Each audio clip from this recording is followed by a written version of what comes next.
مخکې مخکې کېږي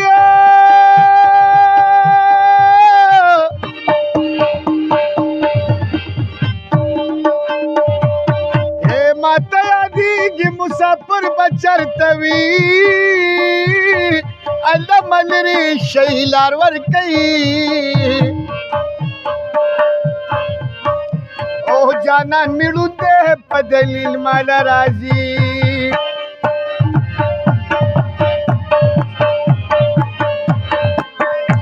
په فرمایشو د جان محمد صاحب یو څو مصري او یا قربان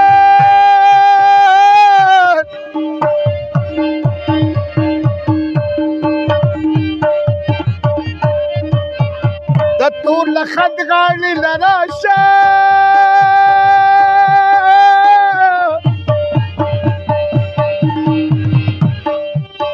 دیدن بنوي ماته پورته کله سنا غم دې په ما خوري انبار کې او اوس مې په قبر باندې ماتوه ویرونه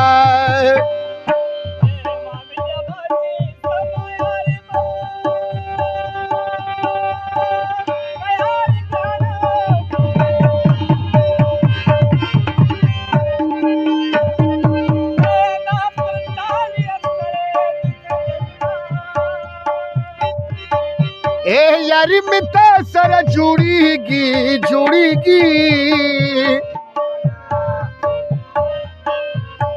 یو مې یمزولي بل مین در باندې یما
وار ورکوي یو بل دا جان محمد چې چرته ناست وي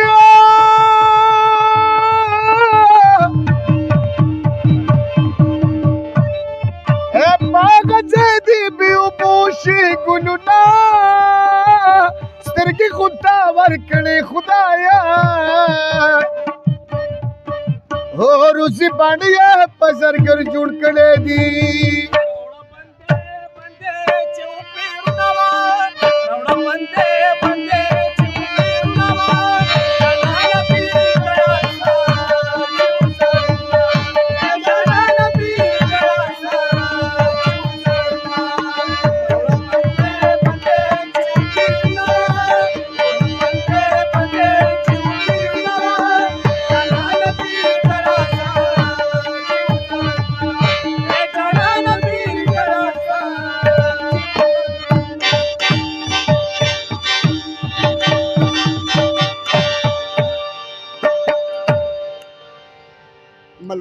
ښاد او آباد او بریالي اوسئ چې تاسو موږ له د خپل ټیم نه ټیم راکړ موږ هم خپل زړه کې ځای کړو.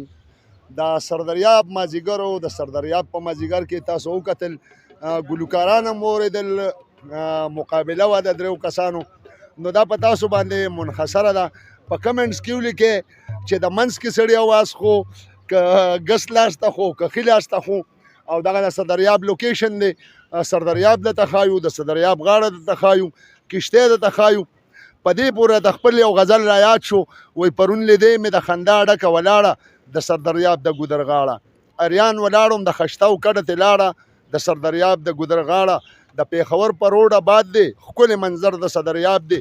کشتۍ ولاړې وي اکثر د سیند په غاړه د سردریاب د ګودر غاړه. په دې خپل شعر د نه اجازت اخلم چې ستاسو د مینې محبت بلا محتاجه یم، بغیر له تاسو که بادشاه یم نو بېتاجه یم. ښاد او آباد اوسئ هر ځای کې چې د خپل ځان خیال ساتئ، په خپلو دواګانو کې مې یاد ساتئ. السلام علیکم.